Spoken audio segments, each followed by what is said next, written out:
A checkered history, a secret friendship, and the only ex at the funeral? There's only one person who fits the bill.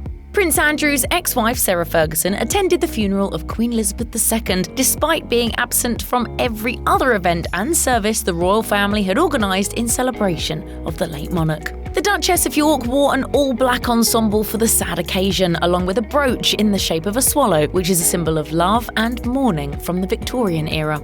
Ferguson accompanied her two daughters, Princess Eugenie and Princess Beatrice, to the services. Although Prince Andrew and Ferguson divorced in 1996, the exes still live together at Royal Lodge in Windsor. When news of the Queen's passing was announced, the Duchess apparently rushed back to the UK from the Venice Film Festival, mourning the loss. On Instagram, Ferguson wrote, "I am heartbroken by the passing of Her Majesty the Queen. She leaves behind an extraordinary legacy, the most fantastic example of duty and service and steadfastness, and a constant steadying presence as our head of state for more than 70 years.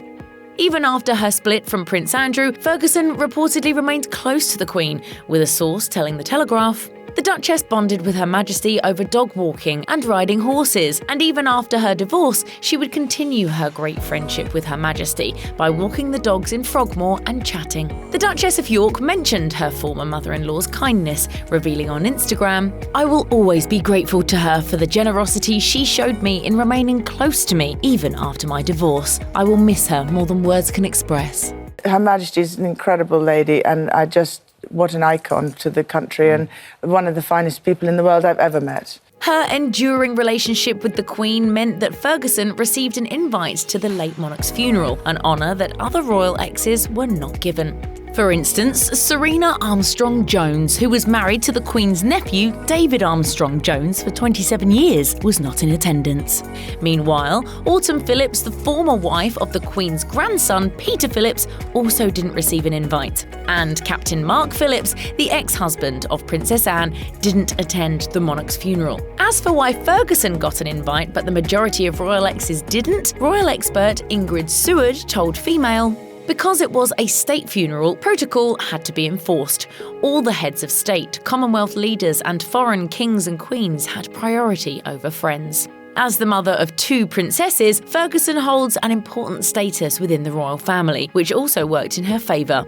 Seward further explained, "Fergie was invited as a personal friend of the monarch, as well as the mother of Beatrice and Eugenie, the only two of the Queen's grandchildren to have been made princesses." According to the Washington Post, the guest list for the committal service had to be trimmed down to only 800 people.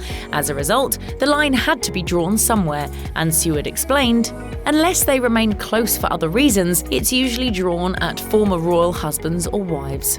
Everyone else had to watch the televised ceremony alongside the estimated 4 billion other royal watchers around the globe.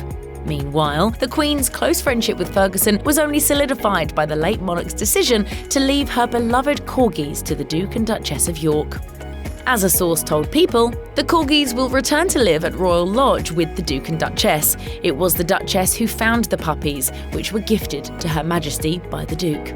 Queen Elizabeth owned more than 30 corgis throughout her lifetime. At the time of her passing, the monarch owned two corgis called Mick and Sandy, and a Dachshund Corgi Cross, also known as a Dorgie, called Candy. Prince Andrew and his daughters reportedly gifted Mick to the Queen in 2021 during the COVID-19 pandemic.